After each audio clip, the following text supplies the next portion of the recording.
Boa noite. Boa noite. Digam boa noite aos senhores. Aos senhores e às senhoras. É engraçado até começarmos a nossa aula de escola bíblica com isto, porque um pormenor muito engraçado que eu tenho visto nas igrejas em geral é aquele conceito machista de que a mulher não tem papel na igreja. Mas é um erro. E porquê? Porque baseiam-se apenas e única e exclusivamente em dois fatores. Um fator cultural, porque no Velho Testamento a mulher não tinha papel na sociedade, a mulher não podia trabalhar, a mulher não podia conduzir. Não estejam a olhar assim para mim, porque já na altura conduziam carros de bois, e burros, e jumentos, e o jumento era o Mercedes da altura, portanto era natural que... E lembre-se que a sunamita, quando foi ter com o homem de Deus, ela não foi a conduzir o jumento. Alguém ia levar o jumento adiante dela.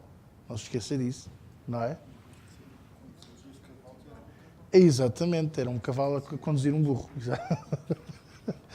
Mas isto para dizer que o papel da mulher, e isto está enquadrado no tema, nós estamos a falar de mordomia, e mordomia, senhorio de Cristo, implica que nós compreendamos que todos nós temos o mesmo papel. Todos nós temos a mesma importância. Não há o papel do homem, o papel da mulher. Muitos criticam o vosso pastor porque eu falo que nós temos presbíteras e temos pastores e temos diaconisas. E muitos dizem que isso não é bíblico porque não está na Bíblia. Mas é engraçado que as mulheres que serviam a Jesus, que eram as principais fontes financeiras do ministério de Jesus, eram mulheres, não eram homens. E os principais cooperadores de Paulo eram mulheres, principalmente as que davam a casa para as reuniões, eram senhoras. E no capítulo 16 de Romanos ele fala de muitas delas, com nomes lindos, maravilhosos para a época, mas que mostra que ele tinha muita gente à volta dele.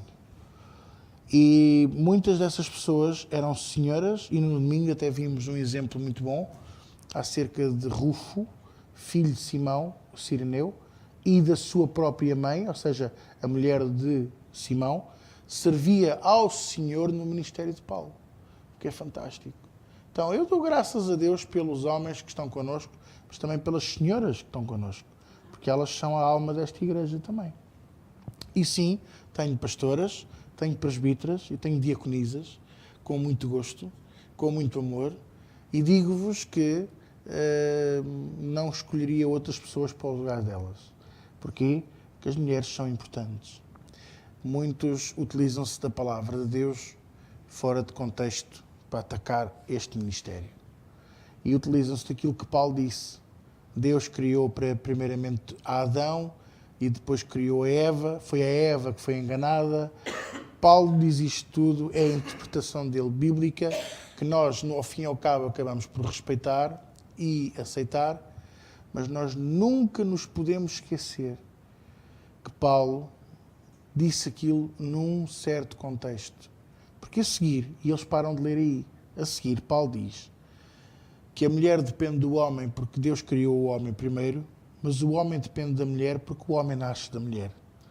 Portanto, cada um de nós depende um do outro, assim como os querubins que estão na tampa da Arca da Aliança, estão de asas estendidas um para o outro e de olhos apontados um para o outro, lembrando que ele não é maior do que eu, assim nós nunca nos podemos esquecer. Podemos nos achar grandes homens, mas todos viemos de uma mulher e todos somos obra do Deus Todo-Poderoso. Amém?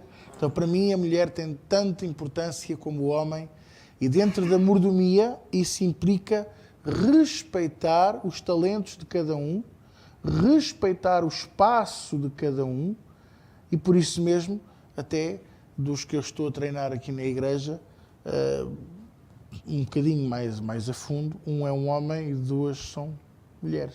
3 são mulheres. Portanto, olha, benditos sejamos todos nós entre as mulheres também. Cada um com a sua, naturalmente. Vamos orar? Querido Senhor, nesta noite, graças te damos pela tua palavra. Graças te damos pelo teu grande amor e pela tua presença que já está aqui no nosso meio. Obrigado, Senhor, por aquilo que tu estás a fazer e que, deixa-me só sentar aqui isto, e que ainda vais fazer nesta aula de escola bíblica. Abre cada coração, abre os nossos olhos na mente e no espírito, dá-nos a revelação da tua palavra e nesta noite ajuda-nos a sair daqui ainda mais alimentados no teu espírito, aprofundados na tua palavra, em nome de Jesus. E todos dizem comigo? Amém. Bendito seja o nome do Senhor. Vamos abrir as nossas Bíblias em Levítico capítulo 19 e eu quero vos mostrar um versículo bíblico para nos mostrar a todos nós e a todos vocês porque que, ouça bem isto, enquanto você procura, ouça bem isto que lhe vou dizer. Nós temos uma má índole. Não fomos criados assim, o ser humano, mas temos má índole. Por causa do pecado adâmico, sim, é verdade. Todos aqueles que foram criados por Deus, mas concebidos em pecado por causa do pecado adâmico. Nascemos com a natureza de pecado, sim, é verdade. E o que é que fazemos para sair dessa natureza? Nada ou quase nada. Teve que ser Cristo a fazer por nós, na cruz do Calvário. Que valor é que damos a isso? Quase nenhum. É injusto o que eu estou a dizer. Alguns vão achar que é. Acham-se mais justos que os outros. Mas a Bíblia diz em Romanos que não há um justo, nenhum sequer. E não havendo um justo, nenhum sequer, mesmo que você ache que é injusto o que eu estou a dizer, eu quero que você compreenda isto. Não estou a ser injusto quando digo que nós quase não fazemos nada para dar valor ao que Jesus fez por nós na cruz do Calvário. Primeiro que tudo, porque não entendemos o porquê que foi feito. E é fácil, eu posso perguntar a cada um de vocês e cada um de vocês tem uma interpretação. Uns vão dizer que foi por obediência ao Pai. Outros vão dizer que foi por amor à humanidade. Outros vão dizer porque ele sabia o que aí vinha e como ele ia ser glorificado, pôs os olhos no prémio. Estou a usar versículos bíblicos. Pondo os olhos no prémio daquilo que haveria de vir. E se nós pudéssemos continuar nesta conversa, veríamos que cada um de nós tem uma perspectiva e agarra-se a ela. Está errada? Não, não está. Mas a grande razão pela qual Cristo veio à cruz do Calvário por mim e por si, veio porque Ele quis ser em tudo o nosso exemplo. Morrendo Ele por nós, Ele pode nos dizer com toda a autoridade e amor para nós morrermos uns pelos outros todos os dias. Nós morrermos pelos perdidos lá fora. O que é morrer pelos perdidos lá fora? Porque a pessoa, se for a entender isto literalmente, vai achar, então o senhor está a dizer para eu me matar, para me atirar para o comboio? Não. Eu morrer por amor aos perdidos lá fora é isto. Eu amanhã podia ir à praia, podia ir tomar uma boa refeição a um restaurante, podia ir passear, mas eu vou pegar num molho de folhetos e vou evangelizar para a rua. Eu estou a morrer para mim mesmo, por amor aos perdidos. Estão a entender? Quando alguém sabe que há um irmão em Cristo, por exemplo, que precisa de ser visitado, precisa de boleia para ir a um hospital, uma consulta, precisa de um apoio, e eu levanto-me às 5 da manhã, às 4 da manhã, para o ajudar, eu estou a morrer para mim mesmo, em prol de alguém. Não estou a morrer, mas estou a matar o meu eu. Porque em dias normais não nos levantaríamos àquela hora. Em dias normais iríamos a um restaurante, a um sábado, ou iríamos passear à Baixa no domingo à tarde em que as lojas estão fechadas, que é para não gastar dinheiro. Mas vamos evangelizar. Porquê que fazemos isto? Por amor. Por amor. Porquê que compramos as coisas que compramos para a igreja? Porquê que oferecemos a oferta que damos? Porquê que compramos um livro, uma Bíblia, para oferecer a alguém? Por amor. Isso é, eu morro para mim mesmo, eu tomo a minha cruz, nego-me a mim mesmo, porque dou do que eu tenho. E eu aqui quero fazer uma salvaguarda para mim e para si, que se Ele não nos der, nada temos para ter, ou para comprar, ou para fazer, ou para falar. Nunca se esqueça disto. Nego-me a mim mesmo, dou do que eu tenho, que é dado por Ele, pelos outros. Não é incrível? Você já pensou que se calhar hoje, se Cristo não tem ido à cruz? Uma vez um jovem perguntou-me, numa reunião de jovens, eu gosto de perguntas e respostas: pastor, se Jesus não tivesse vindo à cruz, como é que seria o mundo hoje? O mundo seria muitíssimo pior. Primeiro, as ovelhas estavam em vias de extinção. Provavelmente nesta altura, poucos criadores de ovelhas há, poucos pastores há, a pastorícia já não rende e por isso mesmo, provavelmente nesta altura estaria em vias de extinção. Primeiro. Segundo, provavelmente estávamos todos de joelhos neste momento virados para Meca. Estávamos a ler o Corão e não a Bíblia. Porque o Deus transposto da lei para as sinagogas é um Deus que castiga, é um Deus de raiva e de sangue, um Deus vingativo, um Deus destruidor. E que se não conseguíssemos incutir nas pessoas o medo por Ele, ninguém o serviria. O que Cristo veio fazer por nós na cruz do Calvário foi fazer a limpeza do texto bíblico. Não veio anulá-lo. Veio dar uma nova vida. Sabe aquelas pessoas que passam 3 anos a restaurar um quadro? Eles não alteram o quadro. Eles usam uma mistura de químicos, não sei se vocês sabem, para a tinta que lá está ser limpa. Mas não pode ser um químico que retire. Estão a entender? Porque aquilo é para restaurar. Se tem fissuras, a tela, se tiver fissuras, ela é cerzida. Quem é que sabe o que é cerzir? Ainda sabem? Alguém não sabe o que é cerzir? Por exemplo, alguém tem um buraco numa camisola, hoje em dia cose. Mas a nível de tela, ainda hoje, verdade ou mentira, senhora estudante de arte e design, não é? Não, arte e coisa. Pintura. Ainda hoje se faz a arte de cerzir para reparar uma tela. Puxa-se os fios para reparar e depois reconstrói-se a pintura feita naquele sítio. Para quem não sabe. Por isso, o que é que isto nos ensina?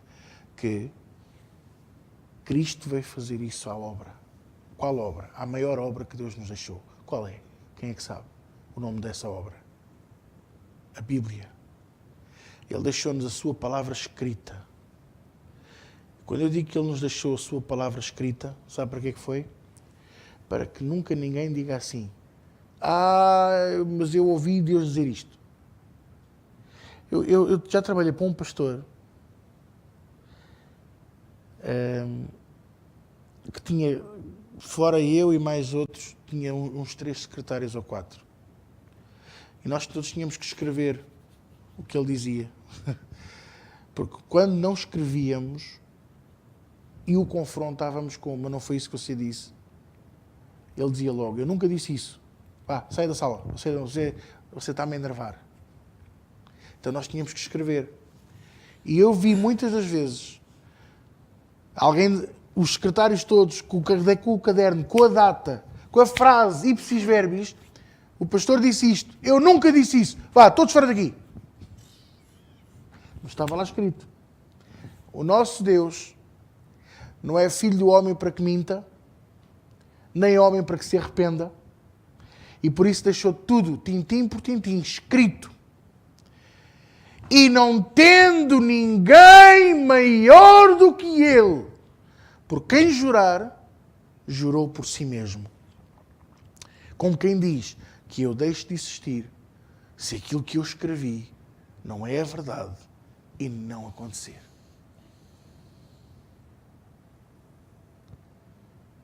Levítico, o que é que eu disse? Levítico 19, 18. Já abriram? Vou pedir ali ao nosso cientista para pôr ali no ecrã. Olha o que é que diz aqui. Epá, a sério. Vocês precisam de... Não tires o versículo, Tiago. Vocês precisam mesmo de ler a palavra. Não te vingarás nem guardarás ira contra os filhos do teu povo, mas amarás o teu próximo como a ti mesmo. Eu sou o Senhor.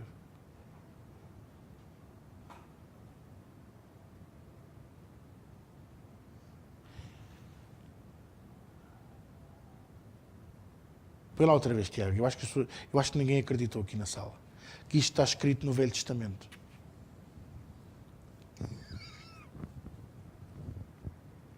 Mas amarás o teu próximo como a ti mesmo. Agora vamos pegar nas palavras de Jesus, vamos? Jesus um dia estava a pregar para os discípulos e para a multidão e disse assim: leste o que estava escrito.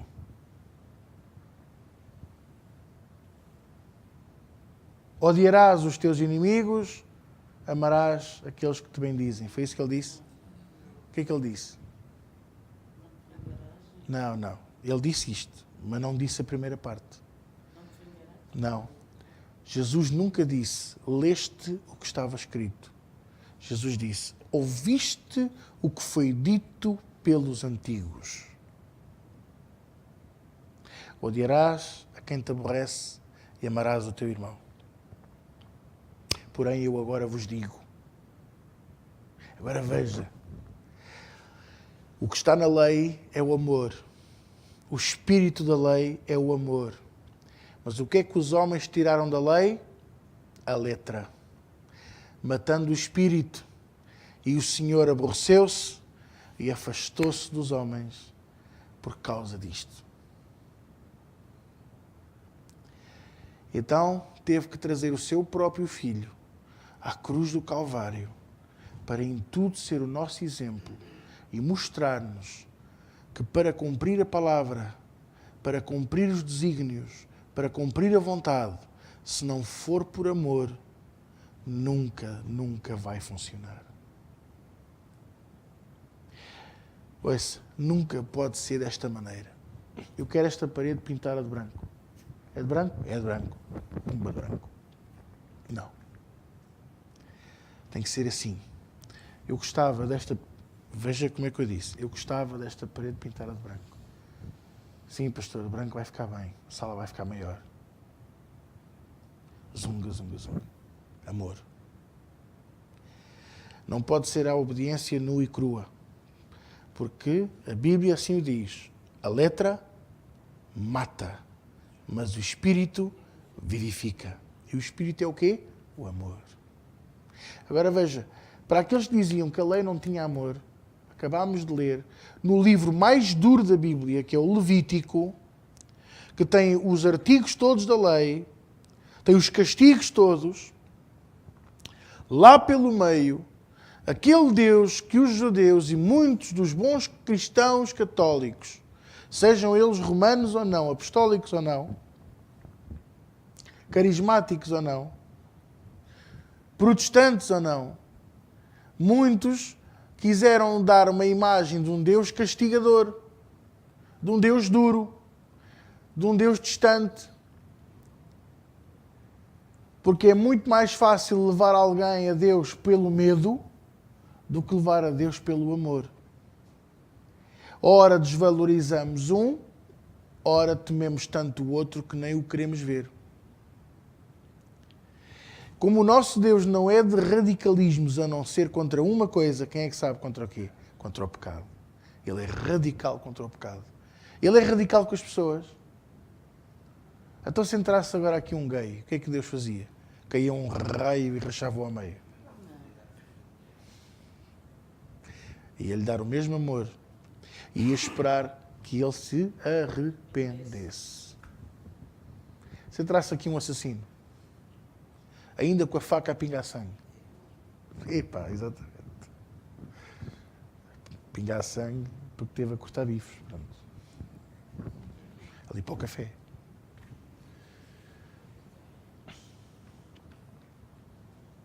A lei diz: amarás o teu próximo. Eu sou o Senhor. Isto traz-me ao meu coração, como pastor, principalmente como cristão, irmão em Cristo, uma grande responsabilidade, que é muito bom falar de mordomia, é muito bom falar de Senhorio de Cristo, é maravilhoso discutir o discipulado, mas se não for por amor, nunca vai funcionar. Eu vou ser sempre um bom disciplinador, mas serei sempre um mau cooperante da obra.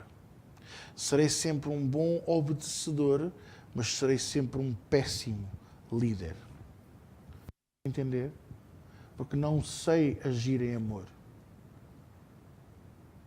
Se há coisa que eu posso dizer é que eu não dou ordens nesta casa. Eu faço pedidos.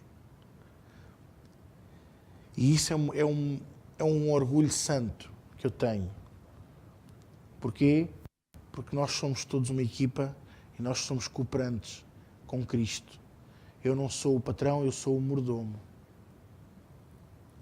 E há governantes, e há criados, e há jardineiros, e há criados mudos. Sabe quem são os criados mudos? Sim, é verdade. Também se chama às mesas de cabeceira, mas o criado mudo é aquele que serve diretamente o Senhor. Está feito para nunca abrir a boca. Isso é discipulado. Percebe?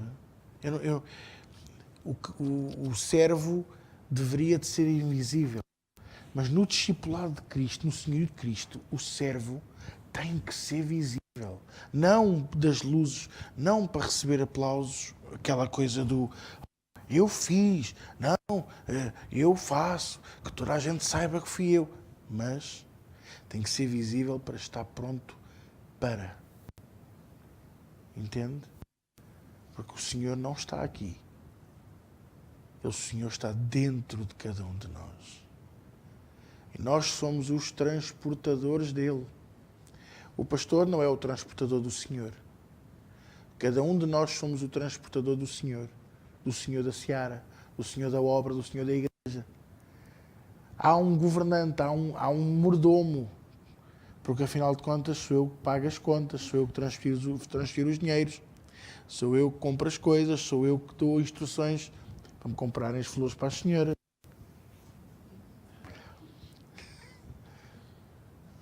E outras coisas, certo? Mas ao fim e ao cabo, não sou eu que vou pôr a água nas flores, não sou eu que as vou buscar. Eu dou o exemplo disto. Não sou eu que as vou entregar. Há tarefas para todos. Eu não posso estar no café, e na intercessão, e no louvor, e no escritório ao mesmo tempo. Tenho muita pena. Por outro lado, ainda bem que não posso, porque assim eu tenho lá pessoas maravilhosas que fazem esse trabalho. E não posso estar na sala a receber as pessoas, nem posso estar na porta, e não posso fazer tudo. Por isso Deus me tem dado e tem-me capacitado com pessoas maravilhosas. E quando assim é, o Senhorio de Cristo cá em mim está forte. E então eu tenho que começar a passar por uma outra área chamada discipulado. E o discipulado nem sempre é fácil. Mas, acima de tudo, O discipulado tem que ser sempre em amor. Porque se não for em amor, sabe o que é que vai acontecer? Vai partir. Vou-vos dar aqui um exemplo. Posso-vos dar um exemplo bom? Quem é que conhece a segunda maior ponte suspensa do mundo? Em Portugal. Em Lisboa. Chama-se Ponte 25 de Abril. A maior é a Golden State de São Francisco. Ponto, que é quase igual, é 6 vezes maior.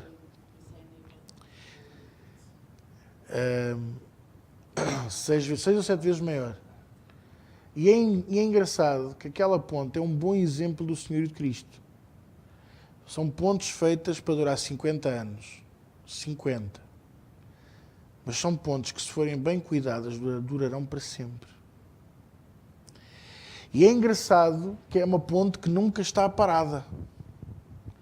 A ponte, quem vê, ou quem lá passa, pensa que a ponte está estática, mas não está. A ponte está sempre em movimento. Por exemplo, a nossa, a portuguesa, pode ir até 3 metros para cada lado. E 3,5 metros para cima e para baixo. Porque os pilares estão feitos para, eles não são estáticos também, alargar e estender. Está preparado para isto. Porquê? Porque o nosso planeta também não está estático. As ondas... A minha mulher, a primeira vez que fez a corrida da ponte, ao fim de 300 metros, teve que parar mal disposta. Porque é como se estivéssemos num barco. A ponte está em movimento. E porquê? Por causa do vento. Está assustada já. Mas já viu? Sabe que a Bíblia fala nisto? O que é que Paulo diz? Nele vivemos e andamos e nos movemos. Então, quem é a ponte? É Jesus. E se está em movimento, quer dizer que está viva. Quer dizer que está preparada. E quando ela se desvia, é para nos proteger. E quando ela sobe e baixa, é para nos defender. Assim é o Cristo. O Senhorio de Cristo. O discipulado, o que é que nos faz? Faz-nos não ter medo de passar essa ponte. Há pessoas que não conseguem passar a ponte na zona do ferro. Eu não consigo. Mas para mim é a zona que eu mais gosto da ponte. É a zona que eu mais gosto da ponte. Vê-se o mar. É giro. Por acaso até gosto. Por acaso isso é mentira, não desgasta absolutamente nada. Eu sei que há uns tempos falaram que até cortava, mas não. Aquela zona está tão... é como aos carris do comboio. O carril é de aço, mas a zona de cima está tão bem preparada que não desgasta absolutamente nada, não estraga absolutamente nada. E aquela ponte foi projetada para ter uma faixa para cada lado. E já tem 3 para cada lado. E se você sabe, ainda podia alargar mais se o pilar cá em baixo fosse mais largo. A de São Francisco foi preparada para estender ainda mais. É mais larga que a nossa. E o comboio foi projetado logo de princípio. As pessoas pensavam, o comboio está a estragar a ponte, a vibração. Não. Estava tudo preparado. A ponte... É natural que tenha abatido. Então, a ponte era um arco e agora não é.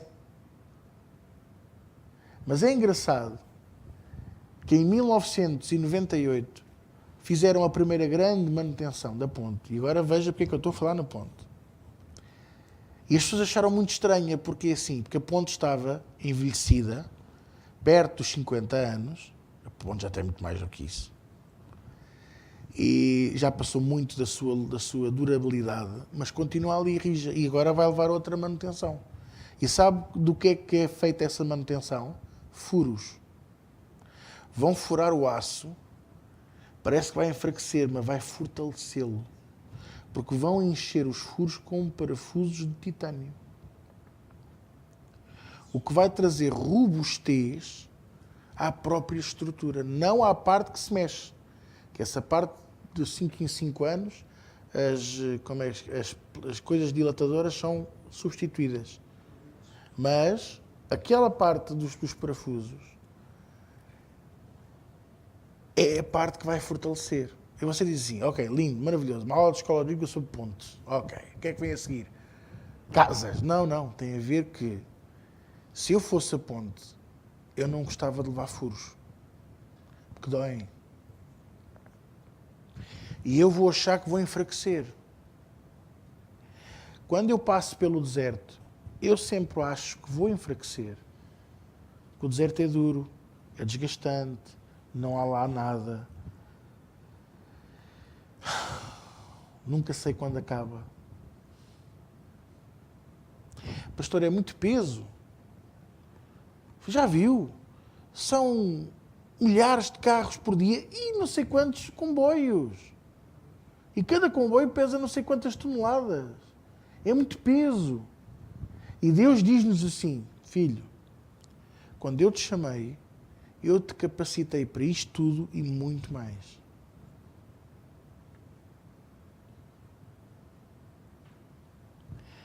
E quando Deus quer fazer a manutenção em nós, Ele faz-nos uns furos e põe-nos uns rebites. Esses furos e esses rebites, muitas das vezes nós achamos que é um remendo. Mas Deus nunca põe remendos novos em roupa velha. Nunca põe vinho novo em odres velhos que vai arrebentar os odres. O que é que isso... Obrigado, Tiago. O que é que isto nos mostra? Mostra-nos uma coisa muito grande, um segredo muito grande.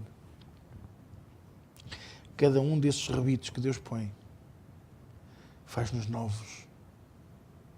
E o deserto pode durar uma vida inteira. Nada nos faltará.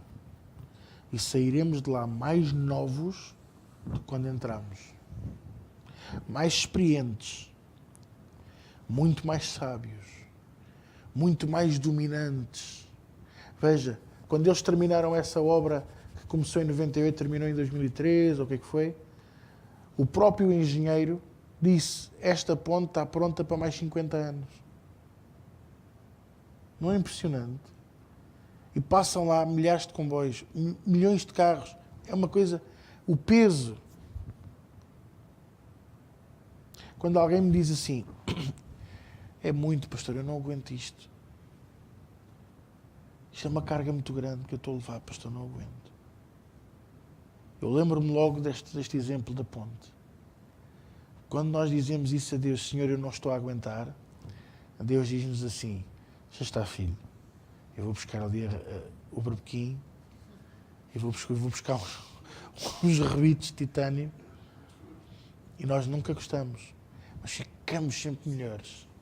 Repare que Deus sempre prepara uma situação para nos fortalecer.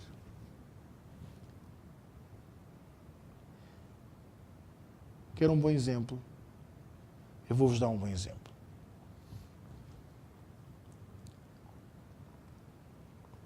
Eu acho que nunca partilhei com vocês. São boas, Bruno. São mesmo boas. Ainda agora pisei.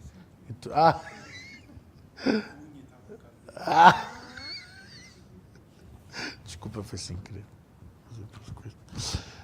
Eu nunca partilhei convosco o quanto eu sofri com a situação que passámos na chuva Seródia. Eu acho que nunca nenhum de vocês entendeu verdadeiramente o sofrimento que eu tive nessa sexta-feira. Não vos estou a menosprezar nem a desvalorizar.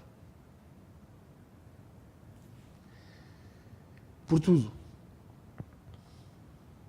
Por ser quem era, por aquilo que Deus ia fazer nesse fim de semana com Ele, por ter sido aqui.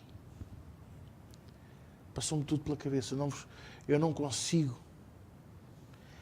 Mas parece que nos enfraqueceu. parece que nos deitou ao chão.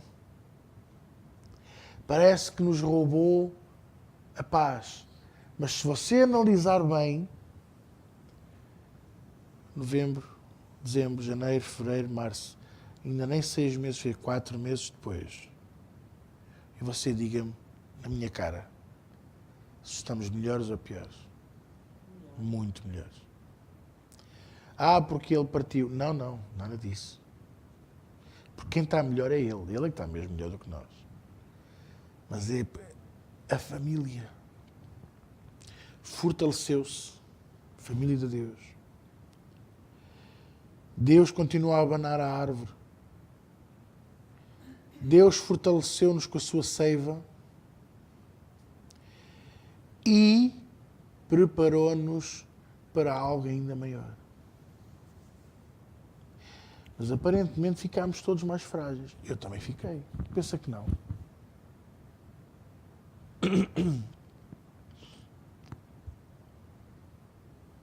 Eu acho que, não sei se alguma vez isto passará pelas vossas mãos, mas se houve alguma vez em que eu me senti verdadeiramente impotente, foi naquela noite. Depois falamos amanhã. Naquela noite, eu senti-me verdadeiramente impotente. Pela primeira vez, em tantos anos de pastorado, foi algo em que eu pus a minha mão, em que eu orei e não aconteceu. Não foi a primeira vez, foi a segunda vez.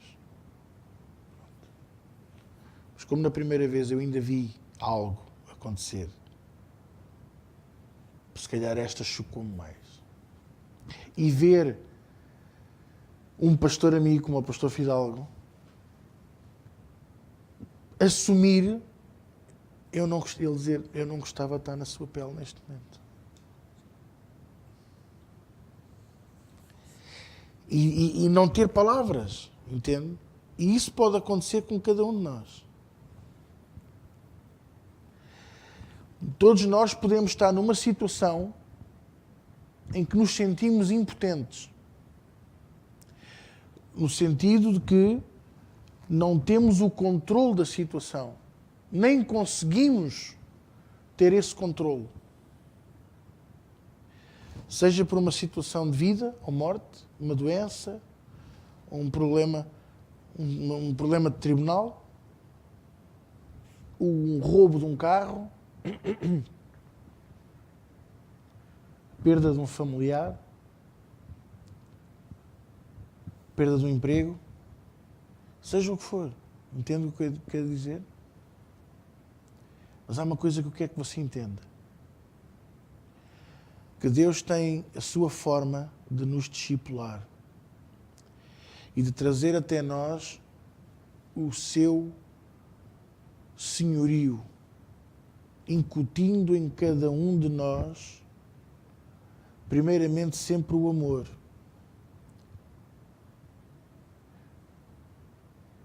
E eu digo-vos abertamente, se isto que aconteceu em novembro tivesse acontecido há 12 anos atrás, 11, 12 anos atrás, a primeira coisa que viria ao meu coração é: ele estava em pecado. Eu também estou em pecado. Você percebe ou não? Porque era a mentalidade, a acusação, a condenação. Apesar de Romanos 8 dizer não há condenação para os que estão em Cristo Jesus, que andam pelo Espírito e não andam pela carne, haveria de sempre, ou seja, o discipulado, o senhorio de Cristo era condenatório. Tinha o peso da letra, tinha o peso da lei e não do Espírito. E desta vez, 11, 12 anos depois, quando eu analiso a situação, e atenção, em 2005 eu tive uma situação muito parecida, muito pior até, porque foi em plena reunião, uma pessoa partiu, em plena reunião.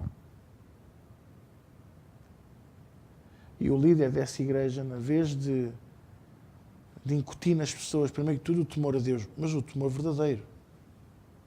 Não incutir o medo. Estão a ver o que acontece aos rebeldes? Estão a ver o que acontece quem está em pecado? Nem se lembrou o que aconteceu dentro da igreja que ele pastoreia. E que podia ter acontecido a qualquer um de nós.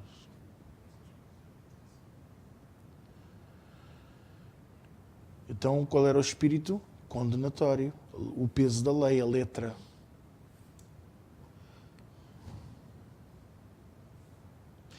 E estes anos depois, a primeira coisa que eu pensei foi: ó Senhor, porquê agora? Não pensei que era culpado. Não pensei que ele era culpado. Só lhe perguntei: porquê agora? Porquê hoje?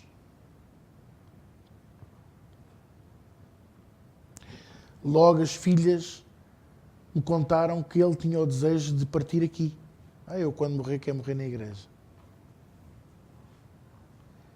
E vem o amor de Deus para nos dizer assim, estás a ver? Que até neste pequeno momento o meu amor se manifestou em ti, nos teus e nele. Vocês entendem? E quando é o amor a primeira coisa que vem ao nosso coração, porquê? Porque eu quando cheguei lá fora, e eu sou um homem de fé, eu ainda acreditei que ele poderia levantar-se, que ele poderia recuperar. Mas eu cheguei lá fora, sem ninguém me ver, escondi-me atrás do meu carro, e eu chorei copiosamente. Só o pastor Fidalgo é que me viu, eu chorei.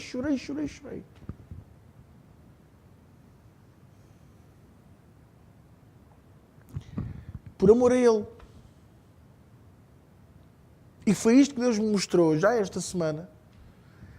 Como a primeira coisa que veio ao meu coração foi o amor. Não foi o medo.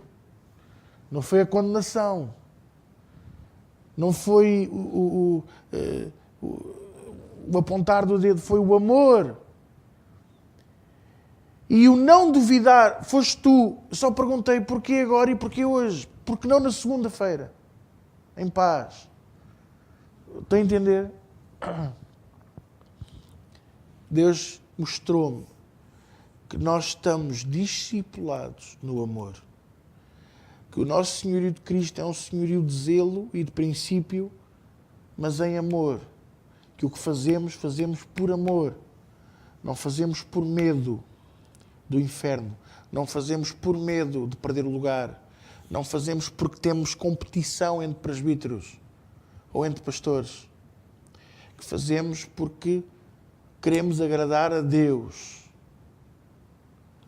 Queremos trazer um pouco de nós, da nossa marca, à casa de Deus. Vocês entendem? Sabe bem entrar dentro da igreja e pensar: fui eu que pintei aquela parede, fui eu que meti aquele chão, fui eu que mudei aquelas torneiras, fui eu que andei com o pastor de rabo para o ar a pôr os cabos de som, fui eu que pus o chão, fui eu que... Vocês estão a entender? É isto. Quer dizer que estamos fundamentados no amor. E quando assim é, a ponte que nós atravessamos todos os dias, porque no lugar da ponte havia um penhasco que nos separava desse amor, que nos separava de Deus. A ponte que atravessamos todos os dias é eterna. Porque o fundamento é o correto e não há partes de ferro, Ana, nessa ponte. E quando a ponte já for estreita, o Senhor alarga para mais 2 vias para cada lado. E põe mais 8 comboios por hora a passar por baixo.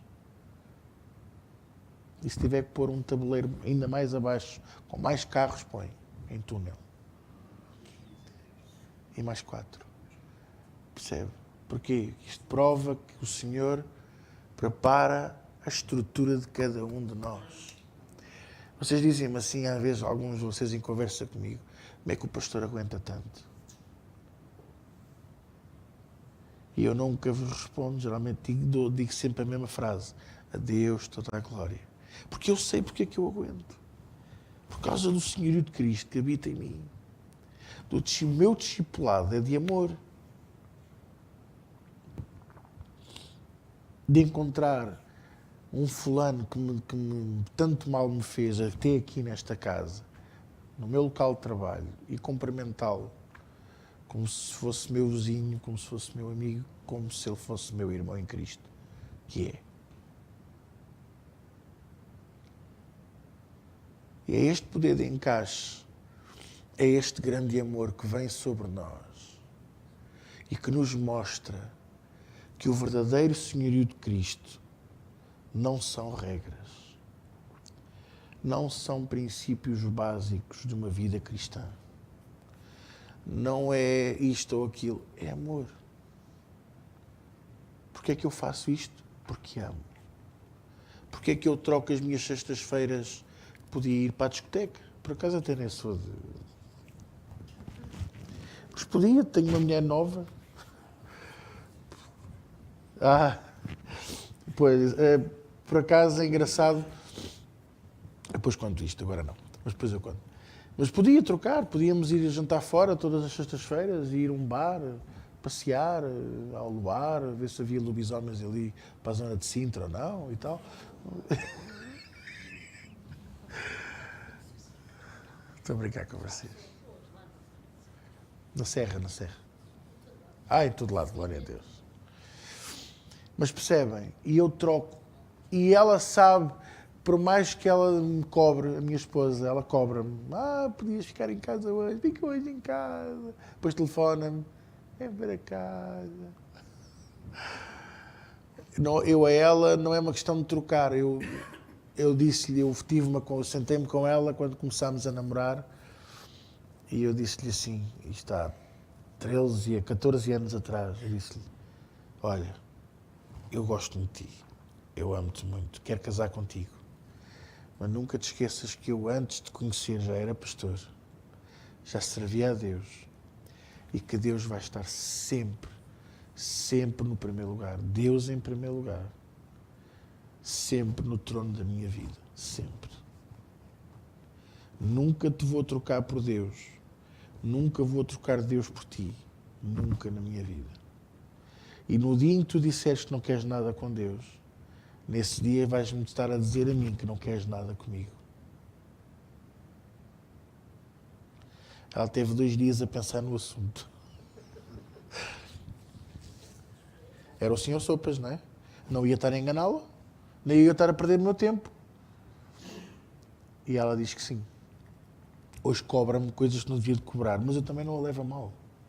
Não posso levar a mal. Não posso. Por outro lado, ela própria não gosta de faltar à igreja. Ela não gosta, ao princípio, depois de tudo o que se passou no meu passado ministerial, ela deixou de ir à igreja. O meu princípio na igreja foi sem ela.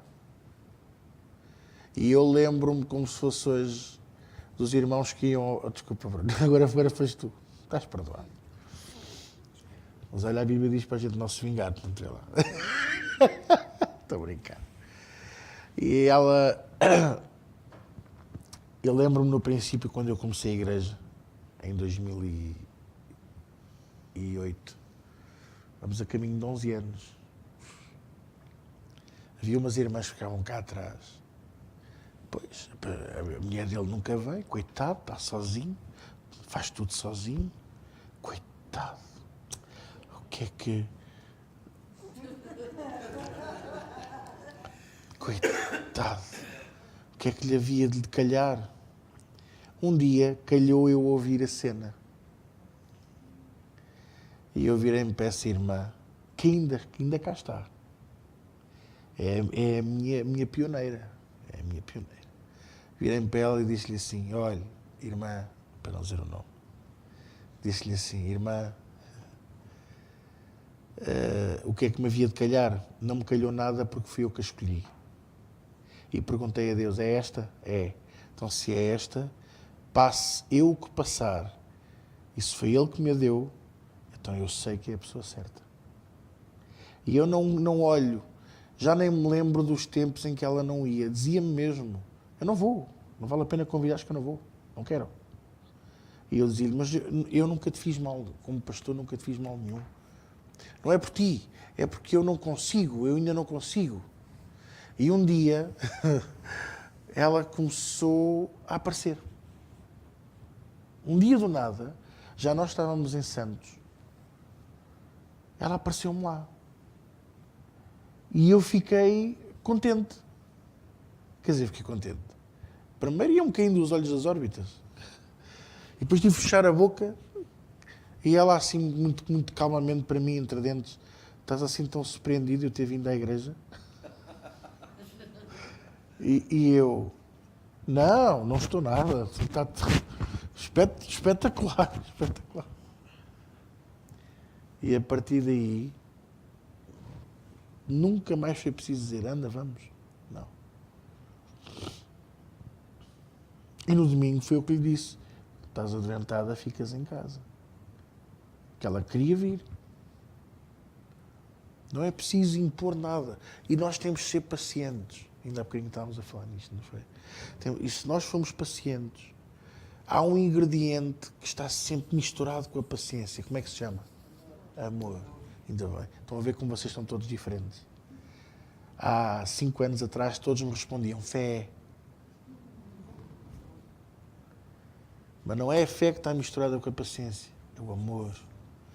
Eu sou paciente porquê? Porque eu amo. Porque é que Deus, apesar de eu ser tão mau, decidiu pôr esta ponte para mim? Para eu ter acesso ao amor. Porque Ele me ama.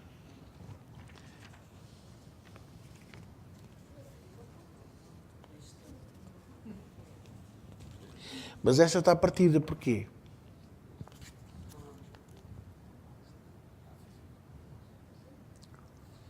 Está partida porque era aquilo que eu estava a falar, que é os obstáculos ao discipulado. Quando o discipulado é feito sem amor, nós vamos partir. Já ouviram a expressão partir? Aquela pessoa está toda partida. Quando vocês me ouvirem dizer isto, é sinónimo que aquela pessoa não foi corrigida corretamente. Foi corrigida por vingança. Foi humilhada por maldade. Entendem? Ela sabe bem o que eu estou a falar. Pois claro que sabe. Não é? E é verdade. Acreditem nisto que eu vos estou a dizer. Porque o discipulado leva-nos ao amor e ao zelo, ao avivamento. Mas quando o discipulado vem pela letra e não pelo Espírito, vai nos levar ao quê? Vamos partir. Obrigado, Tiago. Vamos rachar fissuras rapidamente. E olha que a fissura não é no sítio em que estamos a sofrer o peso. É lá mais à frente. E Satanás é perito de nos preparar o quê? Uma emboscada. Efésios 6. Fala-nos nisto. Revesti-vos da armadura de Deus para que possais estar firmes no dia mau. No dia mau. E depois diz, estai, pois, firmes para poderes resistir no dia mau e às astutas ciladas de Satanás. Emboscadas, ciladas, armadilhas. Então, qual é a armadilha? É um colega que nos confronta no trabalho com injustiça. É uma cliente que nos trata abaixo de cão. É um familiar que nos deita abaixo. Agora vamos ver uma coisa que eu, se calhar, há muito tempo não falo. A saudade da família.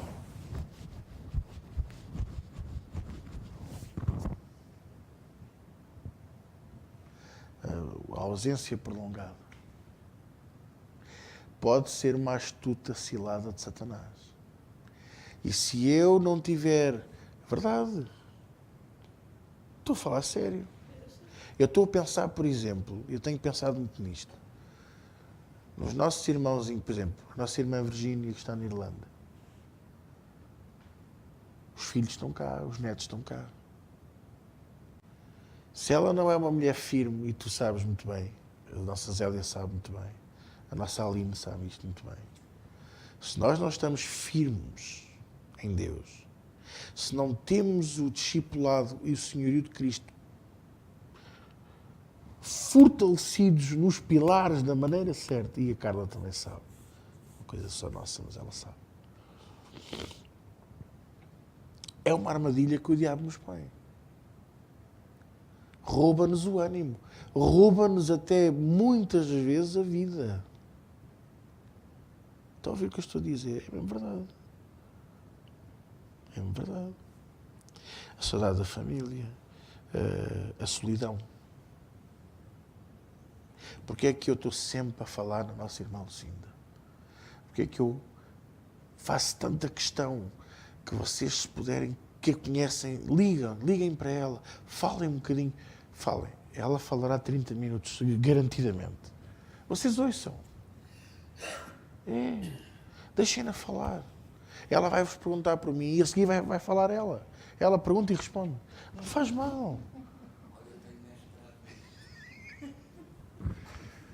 Ela precisa, porque a solidão... E se ela não tem... E olha que o Senhor e Cristo dela não está tão refinado no amor como o vosso. O dela ainda está na letra. Ainda está na letra. Ela condena-se por tudo e por nada. E é tudo o diabo. E fala sempre na fé, na vez no amor. Porque não tem a acessibilidade à igreja como eu gostaria que ela tivesse. A solidão daquela casa, e não fosse ela ter um Deus tão grande com ela, já tinha deitado abaixo, já tinha levado até. Está a entender agora? E podemos estar rodeados de pessoas e sentir esta solidão na mesma. E aqui eu falo, por exemplo, do pastorado. O presbitério não é assim, mas o pastorado é assim garantidamente. Muitas das vezes eu estou rodeado de pessoas e eu sinto-me sozinho. E já aprendi a viver com isso. Há muito tempo. E há muitos que se dizem nossos amigos hoje e amanhã estão-nos a espetar facas nas costas. E há muitos que hoje são nossos amigos só para nos pôr os pés nos ombros para subir por cima de nós. Amigos como o pastor Fidalgo, como o pastor Rafael Carvalhinho, como a pastora Bárbara, o pastor João e mais o pastor Saúl, não posso esquecer dele, o pastor Vítor, a pastora São, que estão em Inglaterra. São muito poucos.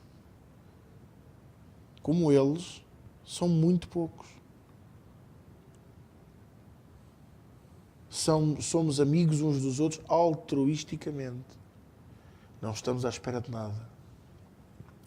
E dá-me prazer telefonar, às vezes, a um ou outro e dizer assim, olha, vai lá ver a tua conta, se não está lá uns números a mais. E para quê? Porque é isto, é o amor, é o amor, é o amor. O dinheiro, não, é o amor. Eu falei nisto, mas, por exemplo, podia ter sido outra coisa. Já houve uma vez, para a Inglaterra, para o pastor Vítor, para a pastoração, pediram-me material de livraria e eu agarrei numa caixa enchi de livros e de CDs e mandei. Acha que eles me pagaram alguma coisa? Não, nem nunca vão pagar, que eu não quero. E o pastor Saúl, tantas vezes, não lhes compro coisas, não lhes arranjo coisas. Até do bom que a gente tem aqui, de som, não demos ao pastor Fidalgo. Para quê? Para os ajudar. Que foi o que nunca fizeram comigo. Mas eu, como não tenho que pagar aos outros pela mesma medida, porque a minha estrutura, a minha ponte é de amor, eu faço aquilo que eu quero colher. E como eu quero ensinar aos meus que a nossa ponte, o nosso discipulado, a nossa estrutura tem que ser de amor, que é para quando vier o terremoto, ela dança com o terremoto, mas não quebra. Quando vier o vento, ela vai se curvar com o vento, mas não parte. Quando vier a onda, ele vai subir e descer com a onda, mas não vai rachar. Vocês entendem isto?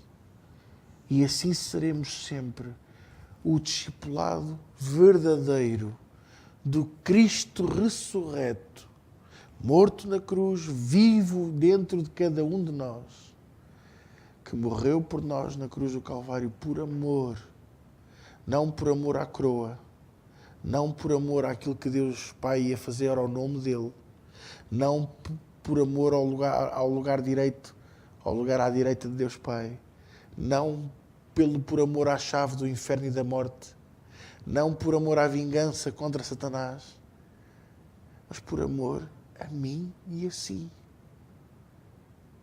A mim e a si. Um amor incompreendido, que ainda hoje nem nós o compreendemos, quanto mais os que estão lá fora. Que nós tentamos explicar o amor de Deus a eles e eles não entendem. Mas como é que Deus me ama assim tanto? Tu falas-me sempre no amor de Deus, mas eu não consigo compreender. Se Deus me ama tanto, porquê é que eu tenho tantos problemas? Porquê? Porque pensam que o amor é o toma lá, dá cá. E o amor é eu amo-te ainda que não me ames. Um dia eu disse assim à minha mulher, nunca te darei o divórcio. Se um dia quiseres separar de mim, eu nunca te vou dar o divórcio. E ela ficou assim, a olhar para mim. Porquê? Porque eu amo-te mais para me separar de ti.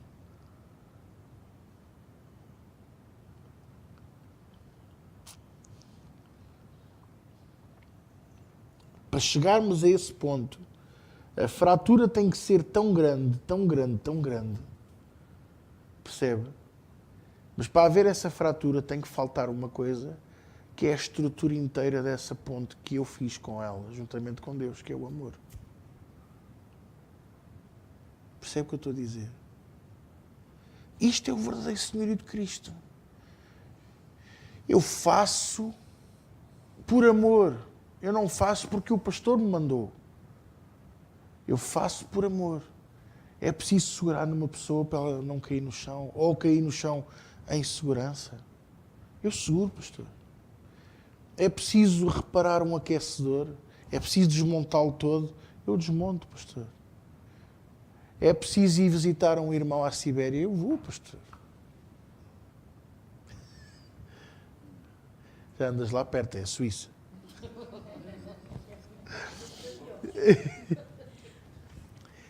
É preciso aprender uma música nova. Eu aprendo. E olha, pastor, ainda só ouvi cantado por si, que é assim meio estragado, mas já gosto da música. Isto é amor. É impossível. Não pode ser outra coisa. É amor. Amor à obra. Amor ao Evangelho, amor a Deus. Por exemplo, não vamos cantar uma música nova para agradar a fulano e cicrano que nos veem ou que vêm aqui à igreja. Vamos cantar para agradar a Ele. Percebem? Esforçamo-nos por amor.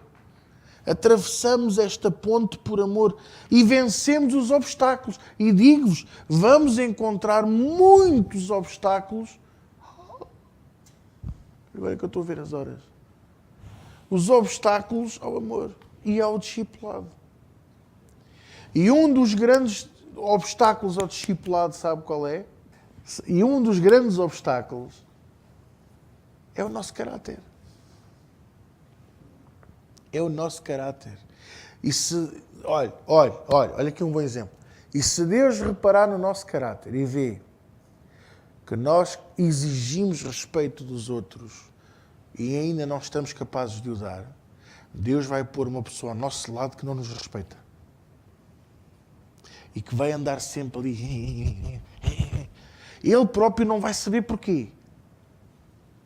Mas Deus vai permitir aquela situação para vencer, vergar, dobrar o nosso caráter.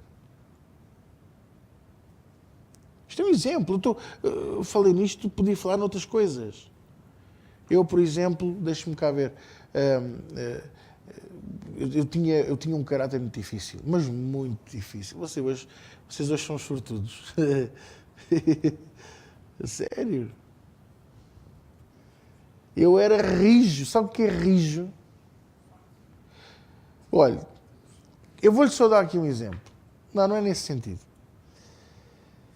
Sabe porque é que eu tenho tantos cabelos brancos? A culpa é minha. Porque eu tinha 18 anos quando fui levantado ao pastorado. E as pessoas na igreja tratavam-me por o Joãozinho. Ai, o Joãozinho. Eu dizia assim, olha, irmã, eu hoje preciso que você faça a intercessão. Ai, o Joãozinho, ai, o Joãozinho, o Joãozinho. Mas eu não fazia, porque era o Joãozinho. Então, quando eu passei de uma certa igreja para outra, dentro da mesma denominação, muito maior, pouca gente me conhecia, e então eu disse assim, Senhor, dá-me uma aparência mais velha para ver se me respeitam. Sério? E de repente começam a aparecer uns laivos brancos assim no cabelo. E então, eu nunca disse a minha idade nessa igreja. Nunca ninguém... Poucos souberam. Não posso dizer que nunca ninguém. Poucos sabiam a minha idade. E os que sabiam a minha idade, esses tratavam-me por tu. Tratavam-me por tu, brincavam comigo. E às vezes havia umas irmãs que diziam, ele deve ser muito íntimo do pastor.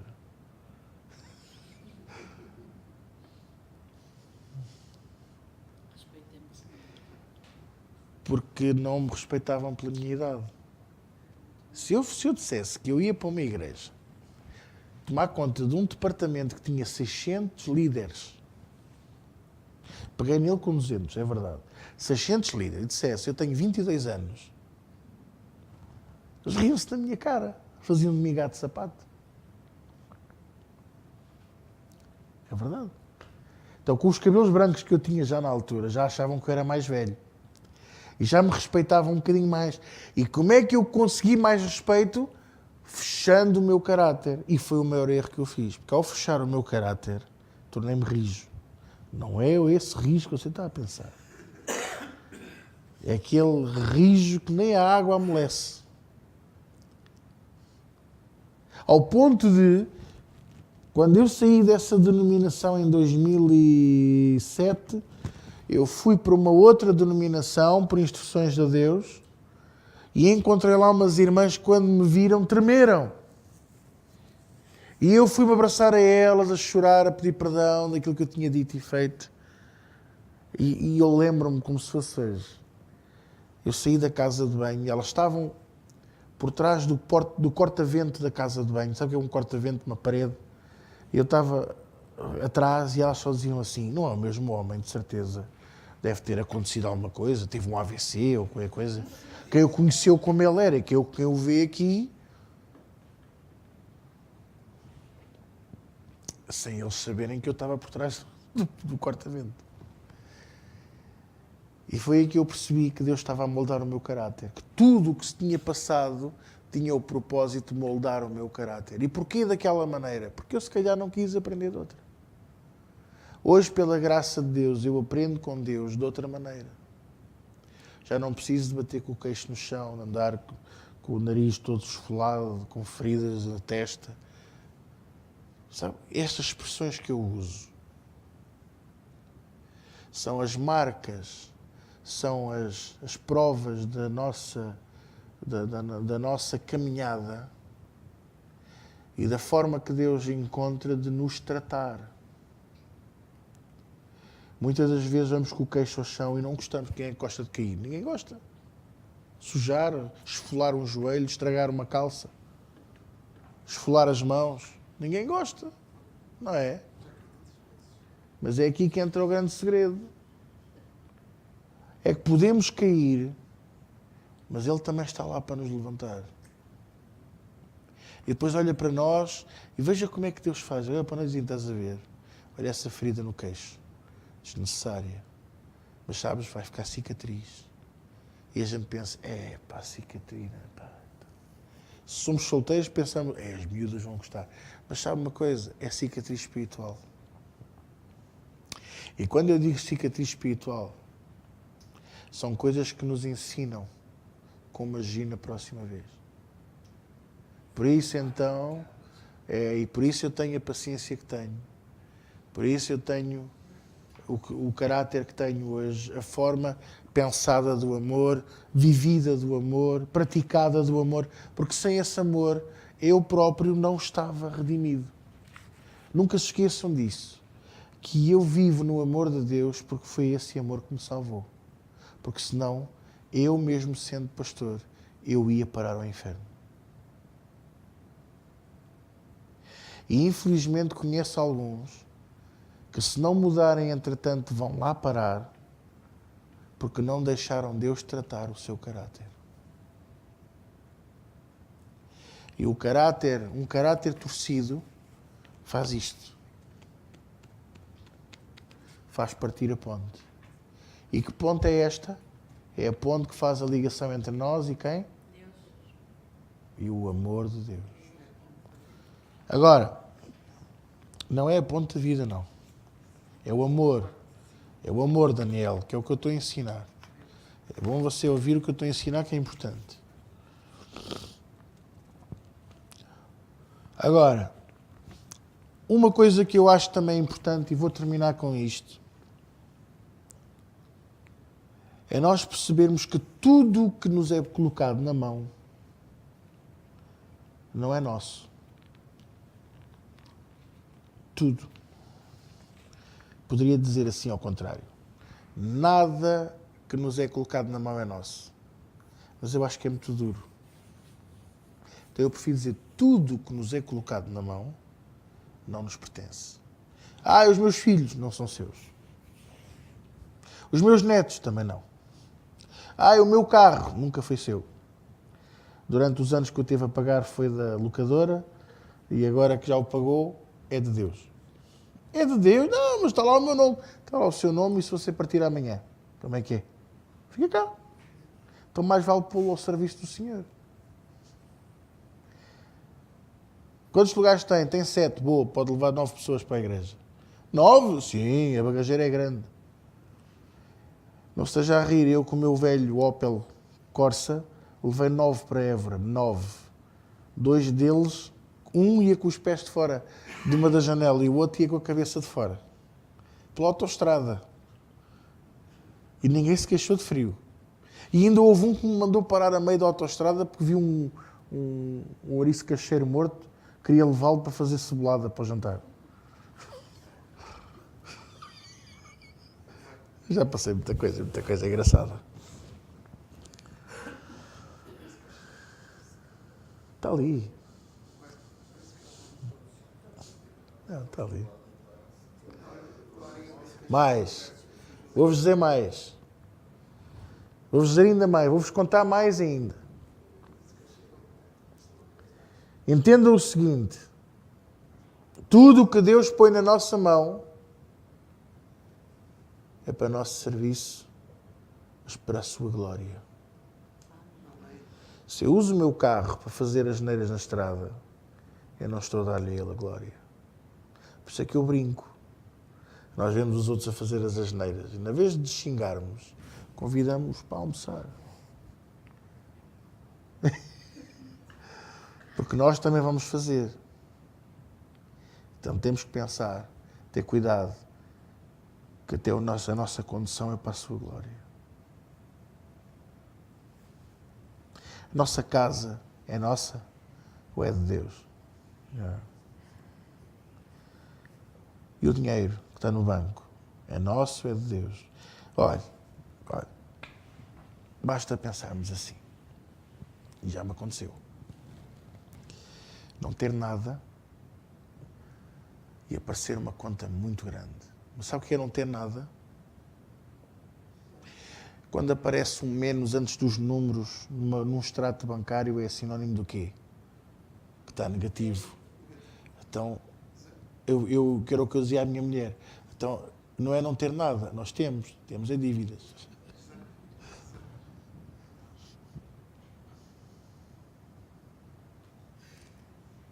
E apareceu-nos uma conta muito grande, mas mesmo muito grande. Nem reservas tínhamos, não tínhamos nada. Reservas. Não tínhamos reservas, não tínhamos nada. E ela ficou muito preocupada, até chorou. Eu disse, olha, não vais chorar mais. Vamos confiar em Deus. Vamos ter calma. Deus tem guiado sempre a nossa vida. Não há nada que nós não tenhamos feito que não tivesse um propósito. Mesmo naquela fase mais difícil em que eu até estive desempregado, naquela altura. Eu disse-lhe, tudo o que fizemos teve um propósito. Paulo sempre disse, sei viver com muito e sei viver com nada. E em tudo dou graças. Então é isso que vamos fazer. Chegou esta conta. É justa? É. E era. Então, vamos dar graças a Deus. Deus vai suprir esta necessidade em nome de Jesus. Claro que estas frases, numa altura em que o coração está ferido, soam a misticismo. Estás tu, Deus vai suprir em nome de Jesus, não sei o quê. Calma, vamos confiar em Deus, Ele vai suprir. Ele vai abençoar. Ele vai abrir um caminho onde Ele não existe. Percebem? É fé. Não, é amor por Deus, é dizer-lhe a Ele, olha Senhor, eu não posso, eu não tenho. Teu é o ouro, tu é a prata. Tu podes todas as coisas. Faz qualquer coisa. É o amor a Deus. Olha, ama-me um bocadinho também.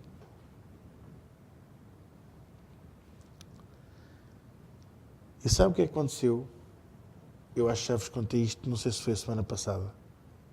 Ou se contei a alguém. Eu acho que contei à Ana. Uma situação. Fui arrumar a minha mesa de cabeceira. Sim. E descobri um envelope com 320 ou 340 euros. Hã? Contei a todos. Malandros. É verdade. Era para ajudar. Encontrei um envelope com 320 ou 340 euros, que eu nem me lembrava. E olha, os meus olhos iam caindo das órbitas outra vez. Os apanhar aqui. E disse-lhe assim, olha, já está suprido. Onde é que estava esse dinheiro? Na minha mesa de cabeceira. Que dinheiro é esse? Então isto era o dinheiro que a tua avó nos ia dando. Não é o bolo. Porque ela, coitadita, quando podia, dava-nos 10 euros, dava-nos 20. Impressionante. E eu vi aqui o grande amor de Deus. Isso não é nada, não é milagre. Isso não é milagre nenhum. Milagre é chover para o ouro, não sei o quê. Transformar os botões em ouro, não sei o quê. Milagre é eu ver o amor de Deus manifesto na minha vida quando eu assumo que nada tenho. E afinal de contas, sempre tive. Isto é o Senhor de Cristo. Eu agarro no volante do meu carro, eu sei que o carro é meu, mas não é meu. Eu sei o dinheiro que tenho na conta, eu sei as reservas que eu tenho, mas se Deus chegar ao pé de mim e disser-me assim, levanta tudo e dá-me. Tal como Ele fez com Abraão. Abraão, tu amas-me? Amo. Então consagra-me o teu filho. E ele pensou, olha, vou pegar no miúdo, vou cortá-lo aos bocadinhos e vou assá-lo. Porque eram os costumes que haviam. E Deus deixou? Não. E se deixasse? Era poderoso para fazer o quê? Qualquer coisa.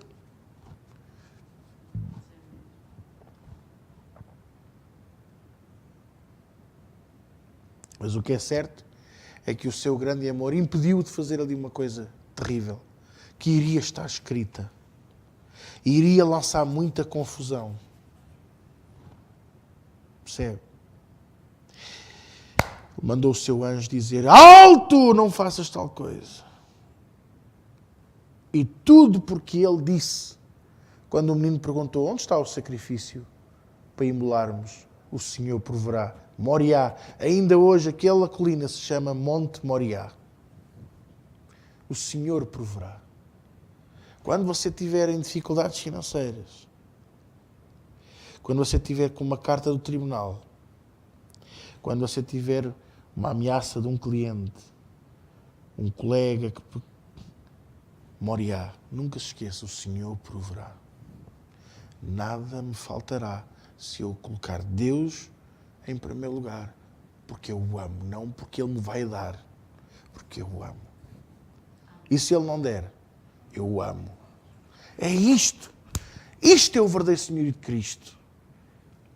Porquê é que eu amo a Deus? Você pergunte a essa malta que anda aí nessas igrejas, porquê é que vocês amam a Deus? Porque Ele me abençoa. Porque Ele me curou. Ninguém fala que Ele me salvou. Quase ninguém diz isto. Porque o sangue do Cordeiro me resgatou. Não, todos dizem algo que Deus fez. Porque Ele curou o meu marido. Porque Ele arrancou o meu filho da droga. Mas isso não é razão para eu amar a Deus. Isso é razão para eu estar grato. Amar a Deus é algo que transcende. É algo que é ainda mais profundo. É uma coisa que não se explica. O próprio poeta Luís Vaz de Camões quis explicar e ele disse por palavras completamente aleatórias. É um fogo que arde sem se ver. A Flor Bela espanca-me, como dizer... É só espanca, não é? Mas eu é que digo espanca-me. A Flor Bela também disse que o amor é uma coisa... É beijar como quem morde. Ou, perdão, morder como quem beija. Quer dizer que apetece, mas o amor não nos deixa... Percebe? Não há uma forma metafísica, uma forma verbal de exprimir o amor. Este amor eu tenho por Deus. Este amor eu quero incutir em vocês por Deus, não é por mim. Porque se eu amar a Deus, eu tenho que obrigatoriamente transformar esse amor para os meus irmãos. Porque é inevitável, Ele é o espelho. Ele é o refletor da sua própria glória e do seu próprio amor. Através da cruz. Ele espelhou o seu amor em nós, quando não merecíamos, sujos, nojentos, miseráveis.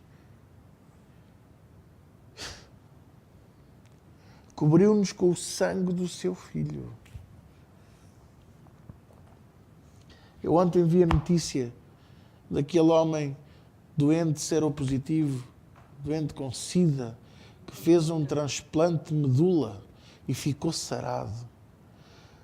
Nós recebemos um transplante de sangue e de medula para ficarmos sarados do pecado e limpos da maldade da natureza humana, para sermos também nós pequenos espelhos desse amor. Então, se eu te amo, eu tenho que receber esse amor de volta e Ele dá-me para eu espelhar aos outros. É impossível eu dizer que eu amo a Deus quando eu não amo o meu próximo. E veja que Deus não pede para nós amarmos os perdidos. Quem costuma pedir para nós amarmos os perdidos é o evangelista, que ama os perdidos e não consegue compreender porquê.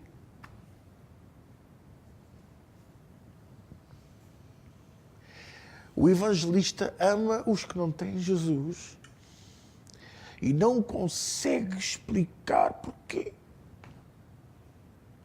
Assim como o pastor ama as suas ovelhas e eu não consigo explicar porquê. E levo pontapés de muitas e eu ainda hoje consigo e continuo a gostar delas.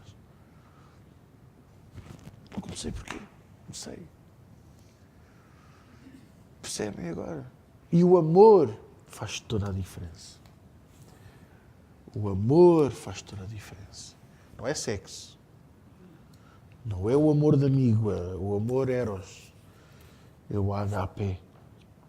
O amor do tipo de Deus, que é indescritível, inefável. Não tem palavras que o descreva. Entendem o que eu estou a ensinar? Isso leva-nos a outra coisa, que é o zelo. O zelo pela obra. Eu não preciso dizer a ninguém para limpar as cadeiras. Eu acho que é intrínseco. Eu não preciso de explicar o que é que está feio. A pessoa sabe o que é que está feio. E o que é que se pode fazer para melhorar. Percebe? Isso é zelo. É zelo. É aquele zelo que nasce em nós. De querer fazer. Às vezes o zelo é mal compreendido. Porquê? Porque queremos tanto fazer e às vezes não é o momento. Oh, pastor, mas estou só a passar aqui esta esfregona, está feio. Sim, mas os irmãos estão a entrar. Não. Fica feio passar a esfregona por cima dos sapatos dos irmãos. Peço que estou a brincar, mas vocês percebem? É o zelo. Eu sei que aquilo que nos move é o zelo. Este amor pela casa de Deus, pelo barracão. Não é o barracão em si, é os que habitam este barracão. Eu habito os esconderijos do Altíssimo. Já reparou que quando estamos aqui, nada acontece? O mundo podia estar a acabar tudo lá fora. Nós, se calhar, estávamos aqui e ainda dávamos conta. Porquê? Porque estamos nos esconderijos do Altíssimo. Sabe outro sítio que pode ser os esconderijos do Altíssimo? O seu momento de oração. O meu quarto? Não. O seu momento de oração. E sabe porquê que eu digo que é o seu momento de oração? Porque há quem ore num ginásio com um aspirador na mão. Há quem ore com uma tábua de engomar e um ferro de engomar na mão. Há quem ore, não é? Há quem ore a fazer uma massagem a uma cliente. Há quem ore com um telemóvel na mão no quarto. Há quem ore de noite. Há quem ore de dia. Há quem ore dentro do carro. Há quem ore na casa de banho. E aqueles irmãos da cortina de ferro oravam, sabe onde? Dentro das catacumbas das cidades, dos esgotos ou nas florestas, nos bosques, quando havia bosque. Há outros que oram com uma máquina de jato de água na mão. Há outros que oram a fazer trabalhos e relatórios. Há outros que oram com uma colher de pedreiro e com cimento na outra. Não interessa. Há outros que oram ao computador. Há outros que oram com um fardamento. Há outros que oram sem fardamento. Há outros que oram em entendimento. Há outros que oram sem entendimento. O que é certo é que a presença... E a cantar também. E a louvar. E a adorar. E em silêncio. Quantas vezes já orámos em silêncio? A lágrima a escorrer cara abaixo. Fala mais do que você e eu. Eu não tenho lágrimas para escorrer, não faz mal. Ele sabe. Quantas vezes eu vou à presença dele e nem digo nada, apenas digo, aqui estou eu. Hoje descobri uma música do Paul Wilbur, que eu gosto muito dele. Eu acho que ele também gosta muito de mim. E ele é que não sabe ainda. Que diz, na tua presença eu sou forte. Quando eu estou na tua presença, então eu sou forte. Você acha que você é forte? Então você não é forte. Mas no dia em que você entender que você é forte nele, então você é poderoso. Não é forte, é poderoso. E tudo porquê? Porque a nossa vida, os pilares da nossa vida, estão fundamentados num discipulado, num senhorio de Cristo e numa mordomia fundamentada ela também em amor e na verdade. Posso ouvir um amém? E vou terminar aqui. Eu poderia falar de fé, mas fé vocês já estão mais do que habituados a isso. Vou terminar com oração. Vamos? Vamos terminar com oração? Quem é que foi abençoado com estas aulas de discipulado e mordomia? E veja que eu resumi 90% das coisas em amor. O amor vale tudo. Podíamos falar do peso, do preço. Sempre ouvi dizer, a salvação é gratuita, mas tem um preço.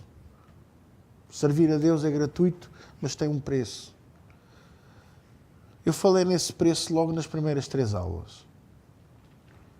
Quem quiser vir após mim, negue-se a si mesmo, toma a sua cruz e siga-me. É esse o preço. As pessoas pensam, eu tenho que largar a minha família. Não.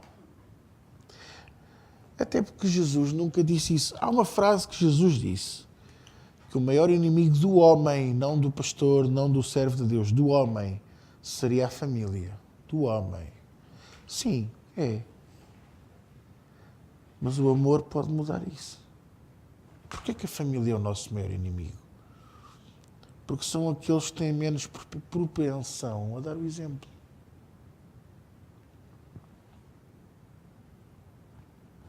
porque são a nossa família.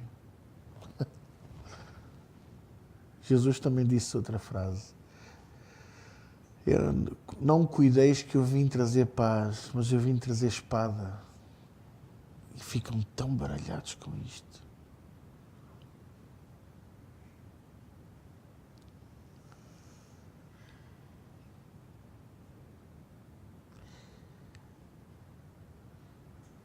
Gostaram desta aula de escola bíblica?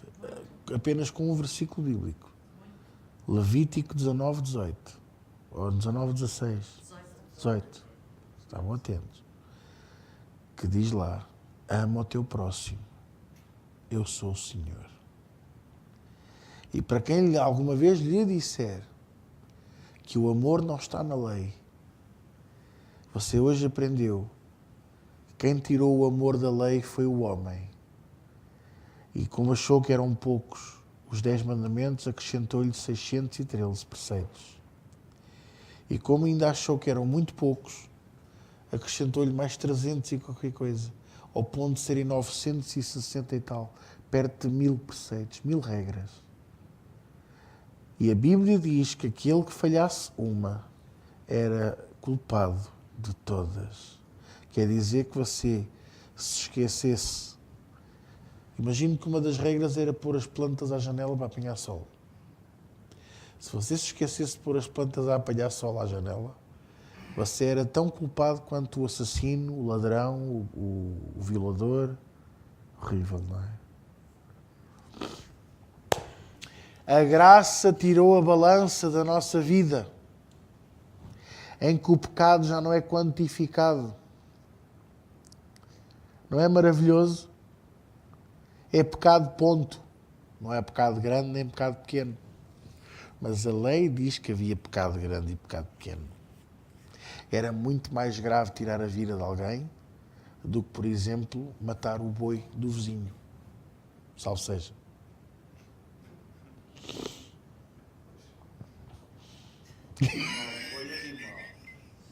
O animal, exatamente.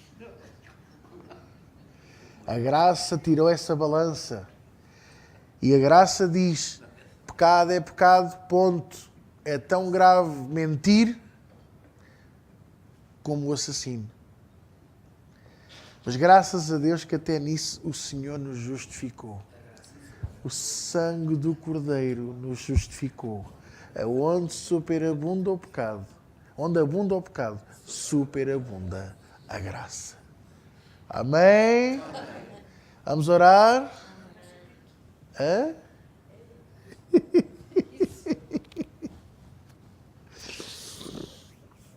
Vocês ainda estão a pensar no boi, do boi do vizinho. Na sopa. Rabo de boi a sopa, muito bom. Pai querido, nesta noite, mais uma vez graças te damos pela tua palavra e pela revelação dela. Possa entrar em cada coração e transformar-nos e nunca mais sermos os mesmos. Senhor, nunca mais nos deixes ser os mesmos. Continua a operar em nós o teu querer e o teu efetuar. Enche-nos com o teu amor e com a tua verdade. Vai-nos mostrando a verdade, Senhor. Vai-nos mostrando as coisas que tu tens para cada um de nós. Esta caminhada do discipulado e do Senhor e de Cristo. E da mordomia, Senhor. E faz-nos entender que somos apenas mordomos. E graças te damos porque o somos. Porque assim estamos aptos a receber de ti tudo quanto nos queiras dar. Que nós prometemos, Senhor, cuidar com categoria e com coração sublime. Em adoração, em submissão a ti e, acima de tudo, em gratidão, porque tu és bom para nós. Em nome de Jesus, e todos dizem comigo, amém. Glória a Deus. Amém.